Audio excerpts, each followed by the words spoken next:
And look how close they are. Dive on the inside. New Zealanders away as they come to the finish line. Who's going to have the pressure to win it? As they come up, look how close this is. It is really tight indeed as they all get together. Great Britain has the right of way on the inside, but they will be slowest. French, the ham in the sandwich, and around the outside it's Australia. From third to first, Great Britain takes the lead on leg 6 of 7. Oh my lord, what a move by Ainsley, and the French are off the foils, they're out the race. It's now a battle between Ainsley and Slingsby for the title here in Dubai. 40 metres in it, one last leg to go. Here we go, look at this on board Great Britain. They're on the inside. We can see they're just overlapped inside Australia, so they have the right of way. Oh, what a move by Ben Ainsley. Can he break his duck? I don't know, it's going to be a sprint here. Look, the Australian boat looks fast. Great Britain, there's possibly 2 more manoeuvres to do before the gate, but the roos are faster.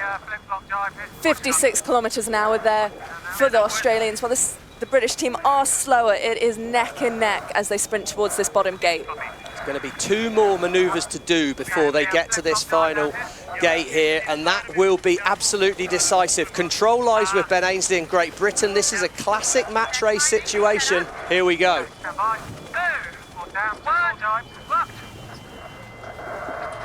Australia makes the maneuver. Let's check him down in the water with Lisa. This is crazy. I'm following the boats down to this final gate and it's neck and neck. Australia are sailing a higher, faster mode and they're trying to dictate the British team. So it's going to come down to the last manoeuvre here. Oh, Australia's turn first. Australia, Great Britain have missed the foil drop. The inside goes to Slingsby. Apologies for the language. Massive mistake by Great Britain. Tom Slingsby, what a sense of timing that man has. And for the Australians, it is back to their winning ways as the Fighting Roos bring it home for a victory in Dubai.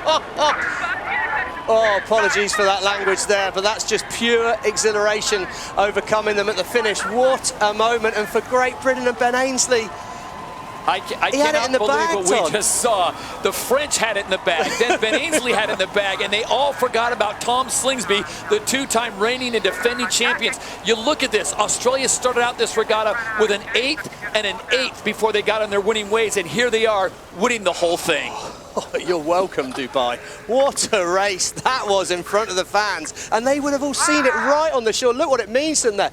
Lucy, Jason Waterhouse, Kinley, they couldn't have even been planning on being in the final a few minutes ago. Unbelievable performance for the Australians as they come back and they get the win. Almost counted out with a penalty early on in this race, way in the back, and they never gave up. Next boat to turn will be Australia. They'll have the right of way over Canada and they'll be able to come back quickly at them. New Zealand, 2 more manoeuvres to do before the next mark, but they will potentially, if they're close enough, have the right of way. This is so tight. Australia need to nail this jibe if they've got a hope of winning. Here we go. Jimmy Spithill calls for the turn. He has the right of way. They stay on the foil just, but here go Canada. They're going to turn right in front of them. They play blocker. Can the Canadians stick this manoeuvre? It's foiling above. One hold down for the Canadians there. Oh, the Aussies are foiling. They're going to be fast over the top. New Zealand now, they have the right of way if they can get into that yellow circle here. Advantage New Zealand for me as they come in. New Zealand with a last-minute dive. They've got the right of way on the inside and they hit this circle.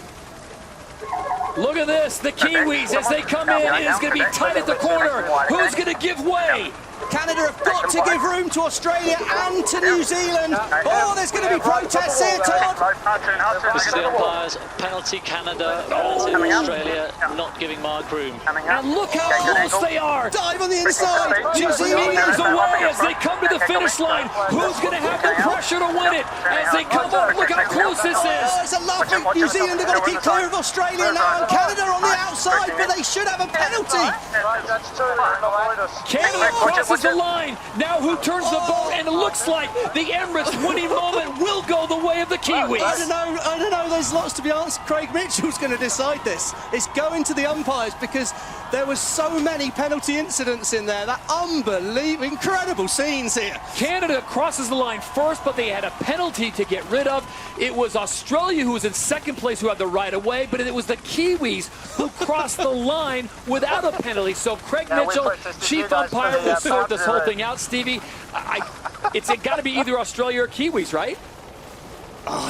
Well, I don't know, because the way the rules are written, there needs to be a lead change when you get a penalty. Now, did Canada drop far enough behind Australia in that one penalty to go through? However, I think their foul was so bad that they caused too much of a loss to Australia, and they should have a double penalty. That's my opinion. That was, to me, a pretty blatant foul, not giving enough room.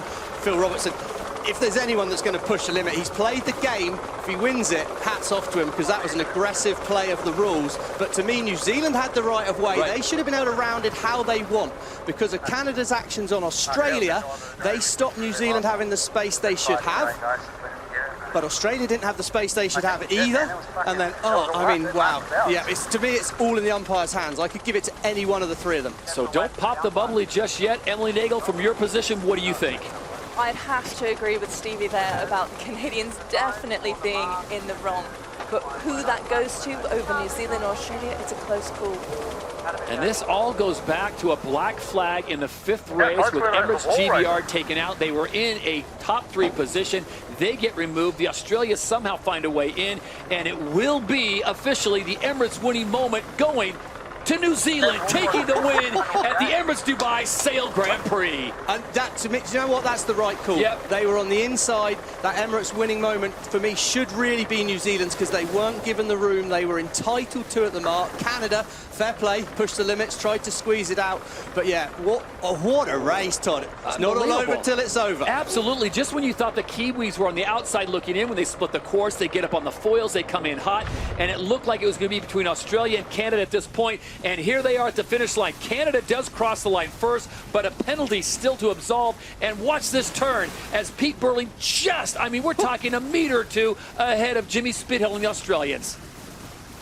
Oh, I mean, you would like a bit more wind, but wow, that's some exciting stuff, isn't it? Even at that, the chess game that took place in that last 500 metres down there, New Zealand played 2 extra moves, but they absolutely nailed them.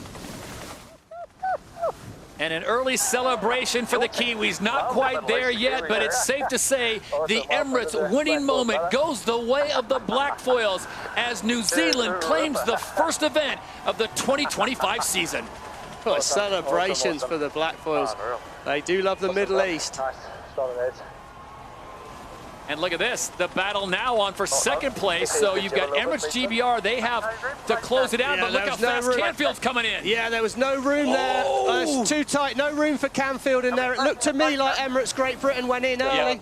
This is the umpires, penalty USA, not entitled to mark room, go behind GBR. Yeah, there was no overlap as the British boat touched that yellow circle. Fletcher had really lined him up to suck him into that gap. So Emirates Great Britain will sail through. They will take second. Can't blame Canfield for trying. I was going to say, you can't blame him for trying. What do you have to lose? One position? So instead of second, they get third. But a great move and a great charge by US SailGP. And as Taylor said, had to go for it. Yeah, I totally agree. That's what it's all about. We're out in a race, aren't we? You've got to put it on the line. And the US SailGP team, well, they should be very, very proud with this event. Same for Emirates Great Britain, a final in front of their fans there.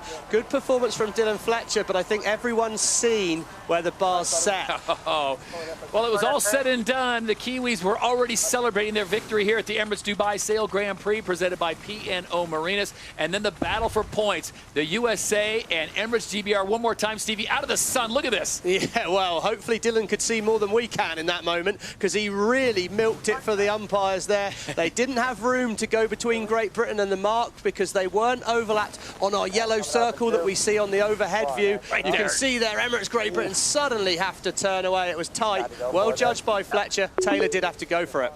Are we pressing the process? Yes, I imagine you are, Dylan. They got an up-close and personal look at Lady Liberty. Yeah, he did. Well, it's tight. But Craig Mitchell didn't like it. That's SailGP, though, isn't it, Todd? It's got to be tight. You've got to push the limit. We're racing, and we're racing hard. What in a first event.